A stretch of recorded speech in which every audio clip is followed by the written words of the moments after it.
Welcome, traveler. Tonight we explore a different facet of a medieval noble thief, not the filth you might expect, but the gilded cage of deception. You're rising from a bed so soft, so luxuriously made, that it practically mocks the harsh reality of your true existence. The silk sheets cling for a moment before you push them away. The cool morning air in your vast room doing little to lift the heavy blanket of sleep from your mind. No, yours.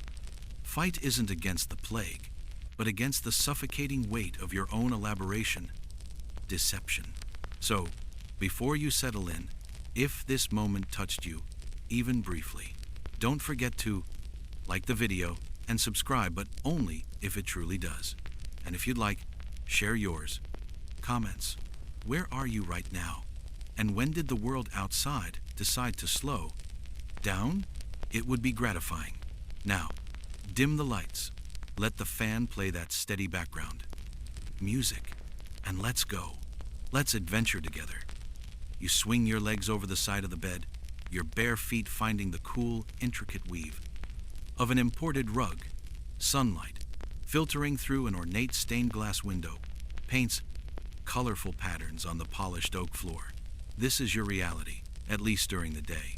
The vast mansion, the meticulously tended gardens, the small army of servants gliding through the hallways like silent specters. You are, by all appearances, a person of considerable standing, a lord of a respectable, if not immensely powerful, noble house. The illusion is so complete, so pervasive, that sometimes you almost forget. Almost. Your first conscious thought isn't about escaping a dungeon, but about the knot of a headache forming behind your eyes, a reminder of last night's forced feasting. You were at the Count's banquet, weren't you? Gobbling down rich, overly seasoned food you secretly detest, enduring endless, tedious conversations about land disputes, while your mind buzzed with a single, dangerous purpose. Noble banquets in the Middle Ages were less about gourmet meals and more about conspicuous consumption and displays of wealth.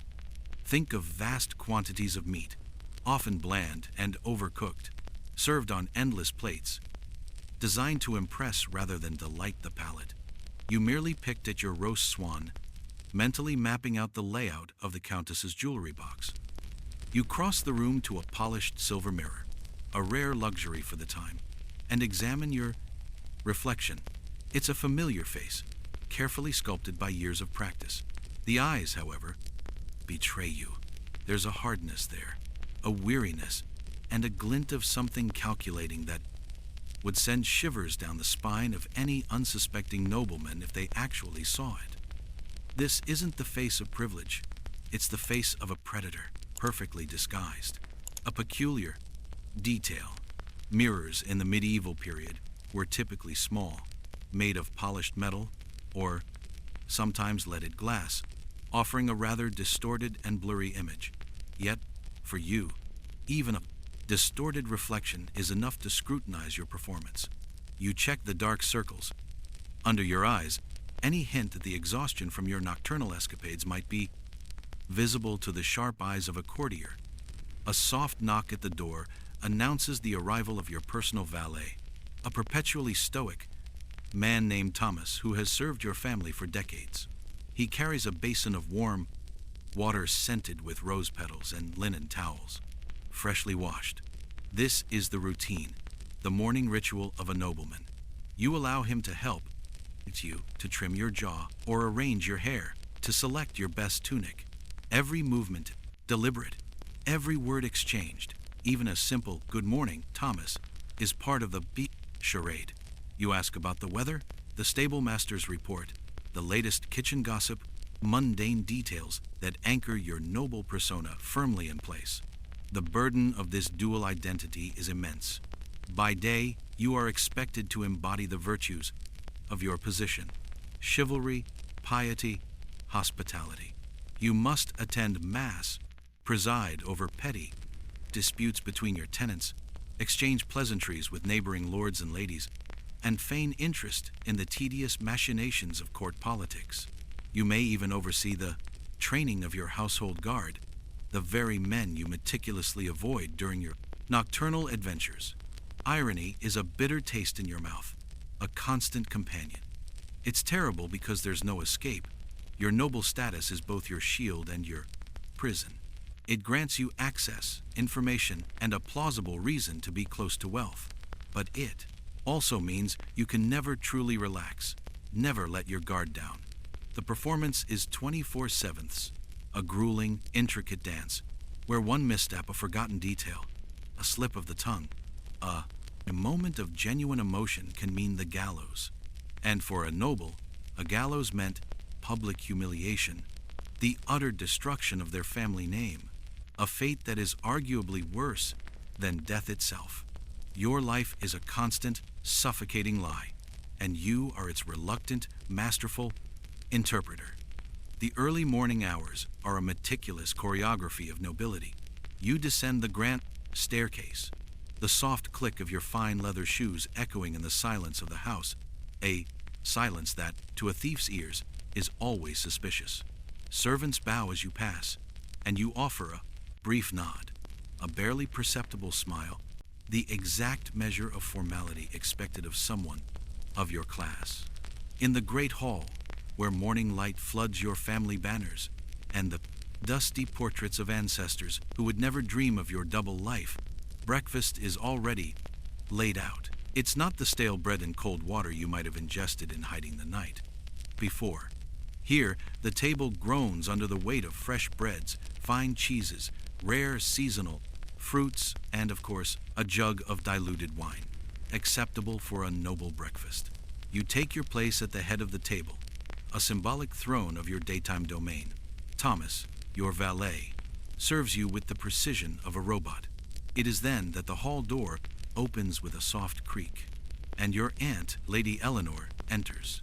She is an imposing figure, even in her morning robes, with piercing eyes that seem to see beyond the surface.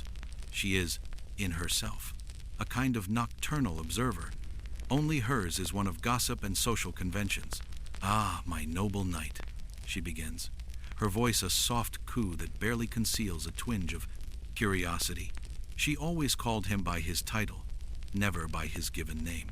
"You woke early today, or at least earlier than some of us, who reached out to Morpheus's kindness for a few more hours. Did you sleep well?" You offer a polite smile, one that stretches just enough not to seem forced. "Like a log, Aunt." "Eleanor, last night's conversations at the Earl's banquet were a balm to my weary mind. I believe the wine also helped induce a deep sleep. It's a lie, of course. Your mind was racing, mapping the way back home, thinking about how the Count had left an attic window half open, a tiny detail, but a treasure trove of information for you." Eleanor sits in the chair opposite yours, and a servant immediately hurries to serve her breakfast. His eyes remain fixed on you, assessing. "Ah, yes, the Count. A man of substance, though his guard seems a bit lax for my taste. Those new guards seem more interested in conversation than in keeping watch. Don't you think?" She raises an eyebrow, and for a moment, you feel a shiver run down your spine. Is she testing you, or is it just the keen perception of a woman who has spent her entire life observing and judging? You pick up a piece of cheese and a fig, choosing your words carefully. Security is a plast. Concern, no doubt, Aunt. But perhaps the Count trusts his reputation more than his men. A dangerous tactic, I admit, but common among those who feel superior. After all, who would dare challenge the authority of such a established man?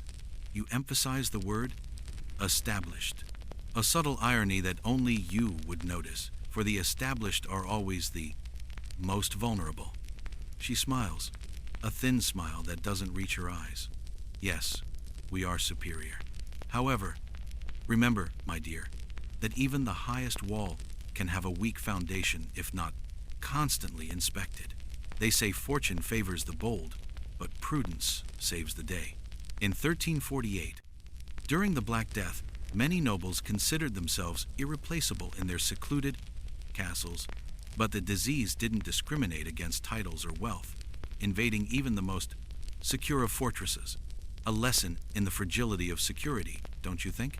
She has a habit of punctuating her observations with these somber reminders of history. You nod, your heart beating faster. A valuable lesson, Aunt.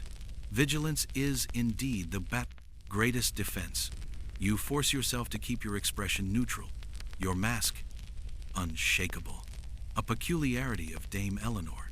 She always wears a silk scarf embroidered with the fleur-de-lis, even at home, a custom, the servants say, she acquired after a visit to the French court to protect herself from gossip. You wonder if it's for protection or to stifle what she knows, or perhaps what she suspects. The daytime social chess game is relentless. After breakfast, there are meetings with the steward about the harvest, a hearing with a peasant who has a dispute over land, boundaries, and perhaps even a visit to a sick neighbor. Each interaction demands your full attention, your ability to embody the benevolent and just nobleman. You must smile, advise, and reprimand with just the right amount of authority and compassion. While your mind is feverishly replaying the next night's plans, you must discuss the price of wool or the quality of the local beer with the seriousness of a statesman. It's a silent agony, this constant dissonance between who you are and who you need to be. Every minute of the day, you are acting, and the stage is your own life. And if you fail, there is no applause, only the hangman's noose. The morning's formality gives way to an afternoon of even more elaborate appearances. You move through the halls with the grace acquired from years of training, your mind far from the frivolities of court. While the nobles discuss the latest fashions or the details of an upcoming tournament, you are on a relentless search for information, the true currency of your profession. Your daytime task is that of a silent observer, a spy disguised in your own environment. Every conversation is a potential treasure trove of data. Every silence, a possible clue. You find yourself in the Manor's library searching for a rare volume of poetry, but in reality, your eyes scan the shelves, seeking access to maps, records, and letters. It is there that you meet Lord Beaumont, a portly man with a sense of self-importance as vast as his estate. He is hunched over an ancient book, his brow furrowed in concentration. "My great friend," Beaumont squeaks, lifting his head, a glint of surprise in his eyes. "What? A pleasure to meet you in this sanctuary of learning. I didn't expect to see royalty, nobility so far from the hunting arenas or the dance halls." He laughs, a husky sound that seems to rasp in his throat. You approach, a polite smile on your lips. "Lord Beaumont, like you, I seek refuge in knowledge when my mind grows weary of worldly pleasures. Curious, what fascinating volume holds you with such devotion?" You point to the book in your hands, your pupils dilated just enough to show interest, but not excessive curiosity. Beaumont puffs out his chest. "Ah, this one. It's a treatise on the complex laws of inheritance and land ownership in 12th century Normandy. My cousin, Viscount Dubois, has been somewhat insistent on certain claims regarding the borderlands he owns.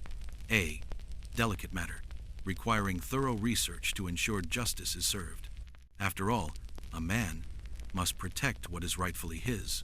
He taps the book meaningfully, his eyes glinting with a kamakatebe mixture of pride and paranoia.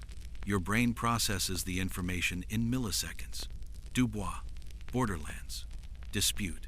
This means documents, perhaps maps, stored somewhere, perhaps at the Dubois residence, perhaps right here if Beaumont brought them for consultation. Priceless information. You assume an expression of grave contemplation. "A truly challenging situation, Lord Beaumont. Land disputes are, unfortunately, a plague that has plagued our noble families for generations. I remember my grandfather commenting on the difficulty of tracing lineages and estates through the centuries. Records are often scarce or worse, poorly maintained. Exactly, Beaumont exclaims, relieved to have a sympathetic listener. This book mentions the Domesday books, you know? Those massive records compiled by William the Conqueror. They say they were so detailed that not a single pig could be hidden from the Frumses. King, imagine the work! But, of course, as the centuries pass, many of these records are lost or are intentionally reorganized to serve new purposes. He makes air quotes a veiled suggestion of fraud. You nod in agreement. A tragedy, indeed, the loss of such historical documentation. And how do you navigate this fog of the past? Are there more recent maps or descriptions that might corroborate the old claims? Your question is soft, almost casual, but with every word, you're digging deeper, tracing the contours of the next potential target.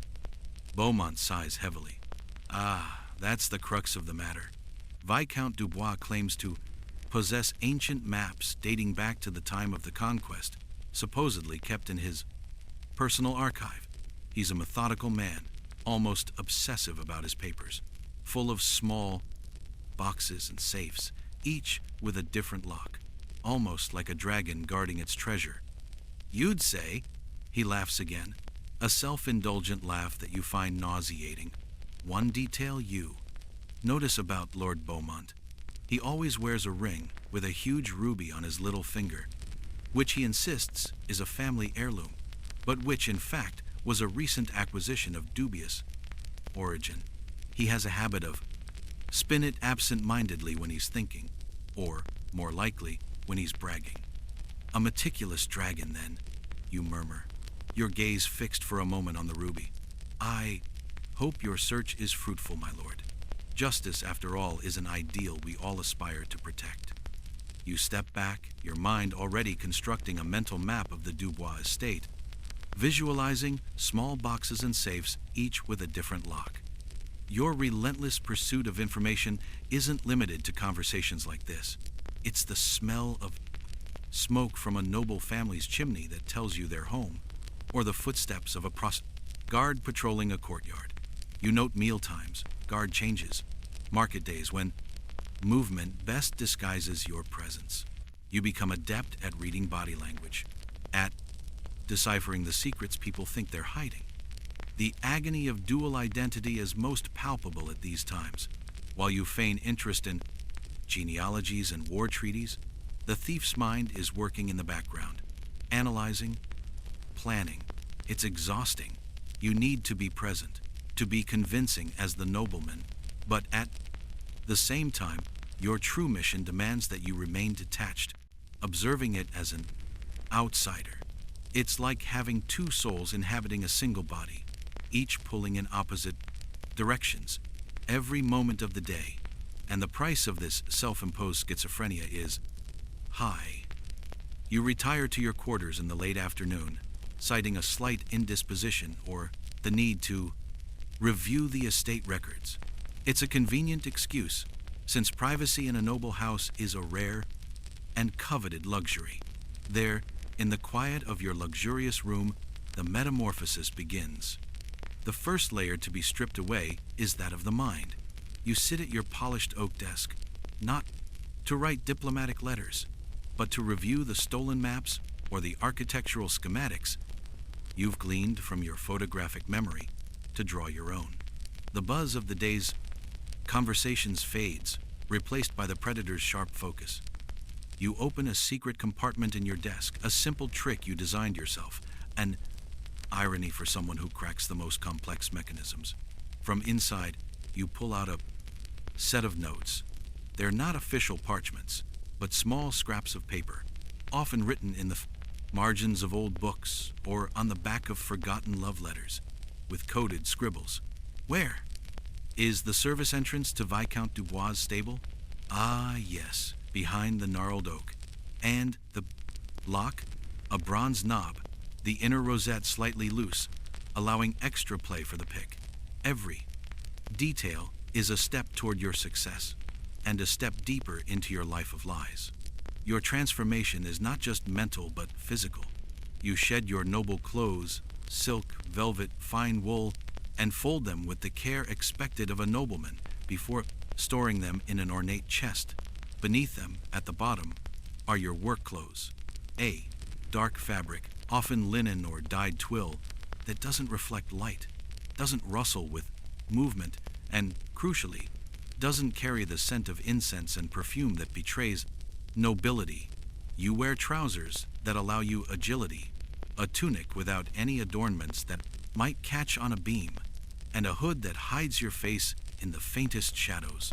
It's an act of stripping oneself of one's identity, a dark ritual. And the mirror, once an accomplice in his daytime farce, now reflects the thief's slender, almost imperceptible figure. You move in front of it, testing its range of motion, the suppleness of its new skin. There's no vanity in it, just the cool analysis of a craftsman preparing his tools. Thomas, his servant, knocks on the door again, his voice muffled. "My lord, dinner will be served shortly. Would you like anything first?" You respond, your voice surprisingly calm, almost dull, despite the adrenaline already starting to bubble. "No, Thomas, just a moment to finish organizing my papers. I'll be there shortly." The calm is part of your performance, a peculiar detail for Thomas, who has never seen you so organized before a meal. The solitary preparation for looting isn't just about your attire. You check your tools, the handmade lockpicks, as thin as needles, that slide into locks with an almost loving gentleness. The soft leather bag for valuables, lined to keep them quiet. A small dagger, more for cutting rope than for combat, and a controlled flame lantern, capable of emitting just a thread of light when needed. Each piece is a testament to your cunning and meticulous planning. You arrange them on your belt, feeling their familiar, comforting weight. It's a moment of profound solitude. There are no partners, no accomplices who understand the complexity of your life. Your noble colleagues would never suspect, and any common thief would find your routine unbearably complex. You're caught between two worlds, belonging to neither. And this solitude is the highest price of your trade. You take a deep breath, the cold air filling your lungs, and look out the window. Night is coming, and with it, the real you can finally emerge from the shadows. The show is about to begin. The nighttime transformation isn't just a change of clothes. It's a change of skin, of mind, of intention. You feel the weight of the tools in your belt, each a whisper of danger and promise. Twilight is your signal, the moment when the line between nobleman and thief becomes as thin as the last light of the sun fading on the horizon. The shadows lengthen, the colors of the world fade, and you, an urban predator, come to life. You slip out of your quarters, not through the main door, but through a long-forgotten, secret passage you've rediscovered, and adapted a passage from an underground cellar that opens onto a dimly lit alley. The night air hits your face, carrying the scent of smoke from distant fireplaces, the faint stench of sewage from the city drains, and, if you lean in close enough, the sickly sweet aroma of fear. Your figure is a blur in the twilight. You move with a silent agility, the result of years of practice. Every step is calculated, every movement fluid and soundless. You don't run, you flow. The medieval streets, even at night, are not deserted. There are beggars sleeping in, doorways, stray dogs barking at the moon, and night watch patrols, whose flickering lanterns and monotonous voices are the only signs of organized life. You avoid them with the mastery of a ghost. Medieval cities had virtually no public lighting. The streets were pitch black, except for a few lanterns on the doors of the wealthiest houses and the torches of the guards. This darkness is your best friend, a protective blanket that hides your movements and intentions. A patrol of guards approaches the end of the street. You hear the scuff of their boots in the mud and the clank of their armor. Their voices, once distant, become clear. "By St. Gregory's beard, this shift is killing me." One of the guards grumbles, his voice rough. "Why? Are nights with a new moon always the coldest and longest?" Another, A younger, more hesitant voice replies, "Maybe it's the darkness, Master Torvin. They say evil spirits like nights without light." Torvin snorts. "Spirits, boy. It's the living we should be worried about, the thieves. If I catch one of those slippery rats, it'll know the point of my halberd." He slams the halberd's butt against the cobblestone floor, a sound that echoes in the stillness. You're already in the shadows, squeezed between a garbage barrel and the damp wall of an inn. Your heart pounds, not with fear, but with the calculated thrill of the hunt. You can hear every word, every breath, and a peculiarity of yours. You can distinguish the difference between the footsteps of a peasant, a merchant, and a guard simply by the shuffle and the rhythm. Guards, even on patrol, tend to have a heavier pace. The young guard with a tone of voice you discern as that of a less experienced patrolman. Perhaps a recruit continues. "But Master Torvin, what would you do if you encountered one of those noble thieves? The ones the stories tell of, who sneak between rich houses. They say they're cunning, that they can vanish into thin air." Torvin laughs, a humorless sound. "Stories to scare children, boy. Thieves are thieves, whatever their background, and they all end up on the gallows, or in the grave, if they're careless. There's no magic to stop steel or rope, I assure you. Besides, what nobleman would be foolish enough to stoop to such a life? They have everything. What would they steal?" He spits on the ground. "Only a fool would steal from his own kind." You almost smile in the darkness, a silent, bitter laugh. "Oh, Torvin, if you only knew, if you only knew what hides in plain sight." Irony is sweet poison to you. The idea that your very existence is so inconceivable to them, so far from their comprehension, is what makes you the perfect thief. They wouldn't look for you among the nobles. They would only look down into the gutters, into the shadows. The rhythm of this nocturnal cat and mouse game is everything. You use the sound of the wind to mask your footsteps, a dog's bark to cover the creak of a window you force open, the chant of a drunken troubadour in a tavern to muffle the subtle click of a lock. Every sound in the dark city is either a tool or an obstacle, and you are the conductor of this symphony of stealth. You know where every hole in the fence is, every rooftop you can climb, every dead end that might offer temporary refuge. The night is your canvas, and you, the shadow artist, begin to sketch the next masterpiece of your craft, the invasion of another's fortress. You take your time. Each movement is a deliberate stroke, a test of patience and perception. The sleeping city, with its high walls and imposing towers, is not a barrier to you, but an intricate puzzle to be solved. You study the defenses with the calm of a vulture, searching for the crack, the unlocked door, the distracted guard. Tonight's target, following Lord Beaumont's tip, is the residence of Viscount Dubois. It's not a military castle, but a fortified mansion, designed for comfort and ostentation, not siege. This means the vulnerabilities lie in details that war builders would overlook, but which, for you, are open doors. You move along the outer walls, your soft leather gloves testing every crevice, every irregularity in the stone. You feel the damp moss, the cracks in the joints, the chill of the ancient stone. The smell of wet stone and freshly turned earth is a familiar scent.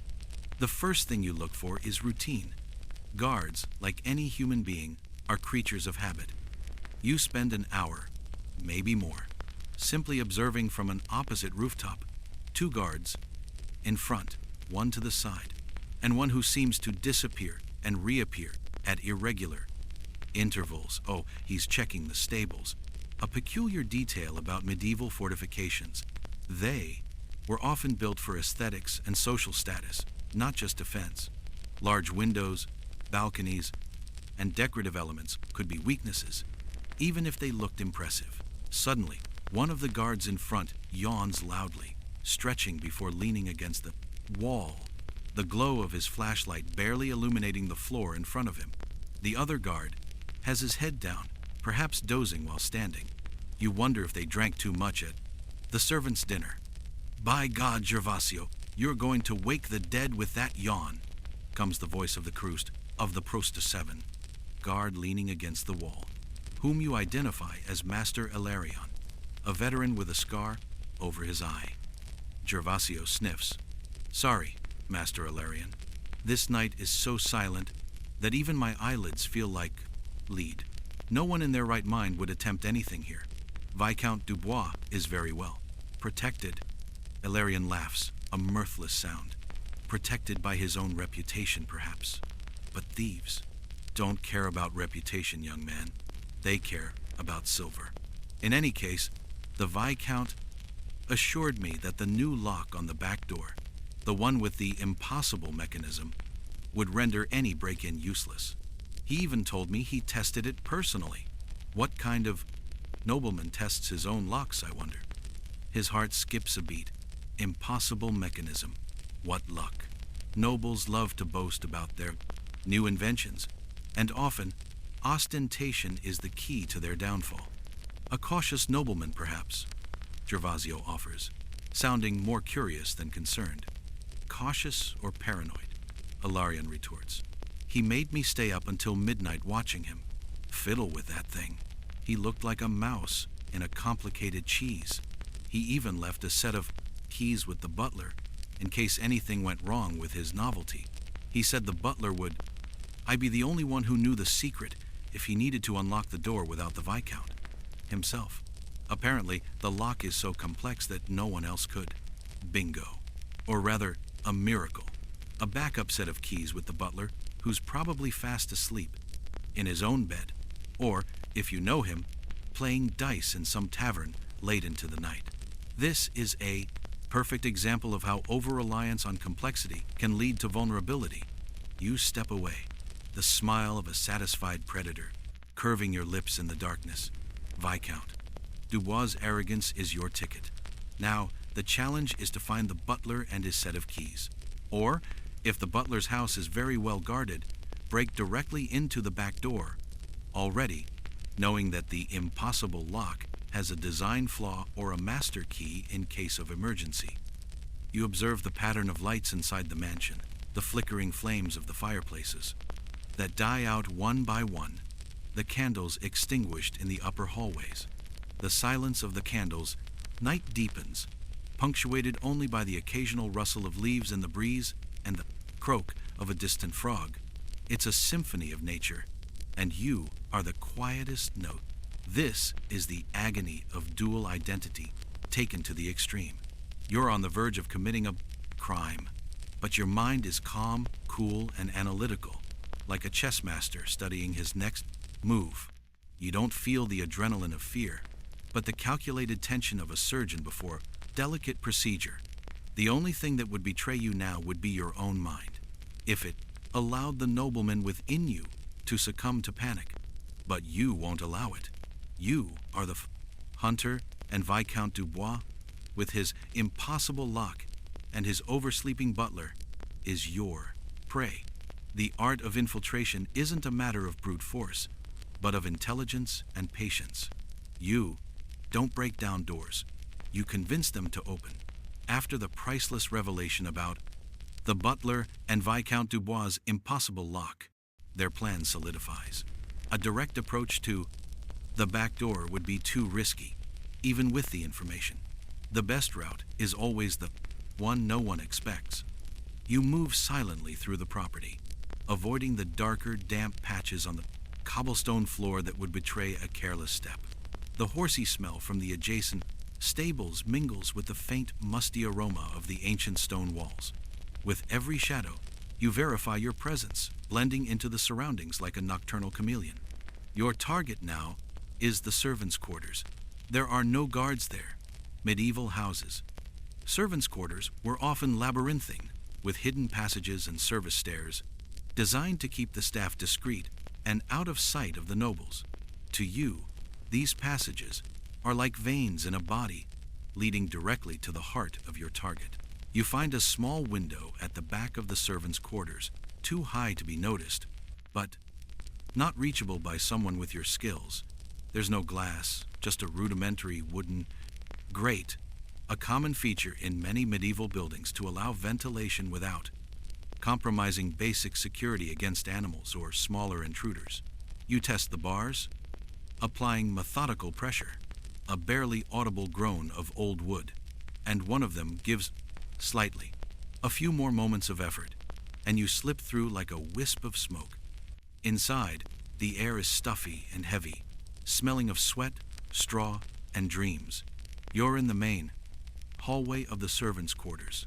Dim moonlight streams in through other windows, painting silhouettes on unmade beds. You hear the soft snoring of one, the unintelligible murmur of another. Your attention turns to the more ornate door at the end of the hallway, indicating the butler's abode. Butlers, even in grand houses, often had slightly better quarters than the rest of the servants, a small sign of their status and trust. You approach, your steps lighter than a feather. The sound of your own heartbeat seems to echo in the stillness of the hallway. You listen outside the door, muscles tense. There's a soft, rhythmic sound coming from inside the snoring of the butler, a large, robustly built man known for his dedication to the nightly beer. Good. Strong beer is an excellent sleep aid. You pull one of your thinner lockpicks from your belt. There's no need to rush. You insert the tool into the lock, feeling the pins with an almost erotic delicacy. The cold metal of the lockpick meets the resistance of the pins, and you manipulate it with the precision of a sprite. Surgeon, click, the first pin. A few more adjustments, a light pressure, a whisper of the pipe mechanism. A muffled murmur comes from inside, and you freeze. Has the butler moved? You wait, breath held. The whole world reduced to the sound of your own pulse and the rhythmic snoring that quickly resumes. Relief, a thin, icy thread, runs through you. A few more seconds, a few more barely audible clicks, and with a final, soft click, the lock gives way. You turn the knob slowly, the sound almost non-existent. The door opens a crack, revealing the darkness of the room. You enter. The room is simple, but tidier than the rest of the dormitory. You smell the scent of clean clothes and a faint aroma of liquor. Your eyes quickly adjust to the dim light. You see the butler's massive form on the bed, a mountain of blankets and scattered limbs. On the bedside table, an unlit candle and a small basket. With a fluid movement, you kneel beside the small table. Your fingers reach for the basket, feeling for the keys. There are several, some large, some small. He probably hangs them there out of habit, without thinking about security, trusting their location within the servants' quarters. A common peculiarity of the era was that many keys, even to important areas, were left in predictable places or with trusted individuals, underestimating the cunning of a thief familiar with the house's inner workings. You pick up the pack. The cold metal is heavy and satisfying in your hands. A minor victory, but crucial. The agony of dual identity manifests itself now as a barely perceptible tremor in your fingers, the tension of being so close to discovery, of being so exposed, yet invisible. But you suppress it. There's no room for the hesitant noble here, only for the decisive thief. Keys in hand, you slip out of the butler's room as silently as you entered. The ultimate goal is now within your reach. Viscount Dubois' personal archive and the maps that will prove the validity of those land claims, or, more importantly, their value to you. The night is still, young, and the treasure awaits. With the butler's keys in your hands, you feel like the architect of your own fortune, or perhaps your own downfall. The search for Viscount Dubois' precious maps and documents leads you to the heart of the mansion, not to its treasure trove of jewels, but to its true treasure, information. You glide through the corridors, the bundle of keys jingling softly, a sound that, to you, is the sweetest of music. The scent of beeswax and ancient Parchment intensifies as you approach the Viscount's private study, the place where most nobles kept their most valuable records. In the Middle Ages, written documents were extremely valuable. Most people were illiterate, and copying manuscripts was a laborious task performed by scribes. Therefore, land records, contracts, and letters were kept with the utmost care, often in locked chests or cabinets within the most secure rooms. You arrive at the door to the Viscount's office. It's a solid oak door with wrought iron hardware. You take the most ornate key from the butler's pack, the one that fits perfectly, into the lock. With a satisfying click, louder than the previous ones, the door opens. The air inside is heavy, dusty, with the unmistakable aroma of old paper and, curiously, cigars, a Viscount peculiarity. Moonlight streams through the curtainless windows, illuminating stacks of parchment, rolled maps, and heavy books. You move directly to the large oak chest in the corner, the same one Lord Beaumont mentioned. You kneel, feeling the rough texture of the wood, and insert a different, smaller key into the complex lock. Viscount Dubois, in his arrogance, thought the complexity of the lock would be enough to protect his secrets. But to you, complexity is just a challenge, a sequence of problems to be solved. You hear a noise coming from the hallway, a soft shuffle of feet. You freeze, your heart pounding in your chest like a war drum. Is it the patrol guard? Or perhaps the butler, who woke up earlier? You cower behind the trunk, shadow merging with shadow. The footsteps approach, then stop. You hold your breath. Then you hear a soft voice, almost a whisper. "My Lord Viscount, is everything all right?" "Here?" I heard a noise. It's the voice of one of the maids, perhaps the one who works the early shift to light the fireplaces. Viscount Dubois, who evidently didn't sleep as soundly as the butler, responds with an irritated grunt. "Yes, all right, Bertha, just a book that fell off the shelf. Get back to your duties." "Pardon me, Viscount," Bertha replies, and you hear her footsteps retreating. Phew, a tense moment that reinforces the constant threat of discovery. Even in the dead of night, life in a noble mansion is never truly quiet. With the danger momentarily averted, you return to the chest. Your hand finds the parchments. They are there. The ancient maps, the land ownership records, even some letters signed by minor historical figures, corroborating disputed land claims. You handle them carefully, feeling the weight of history and wealth in your hands. It's not the shiny gold or sparkling jewels you most often seek, but the power of information. That is the true treasure. Viscount Dubois' peculiarity is that he had a habit of sealing his most important documents with a scented wax seal, a distinctive scent of jasmine. This faint scent lingers in the air as you handle the papers. You remove only what you need, the most relevant documents, carefully rolling them up and placing them in your leather pouch. You take nothing easily traceable, no jewelry or silver. Your purpose is invisible, your withdrawal untraceable. Now, the weight of post-robbery conscience begins to set in. It's not moral guilt, not exactly. It's a different weight, colder, denser. It's the realization that you've just broken an invisible barrier, violated the sanctity of another nobleman's home, someone of your own class. You don't steal out of necessity, like a starving peasant, or for pure gain, like a common bandit. You steal because you can, because the thrill of the hunt and the mastery of execution are an addiction. But you also steal because the system that created it is flawed, rife with hypocrisy and injustice, and you, the thief, are the silent correction.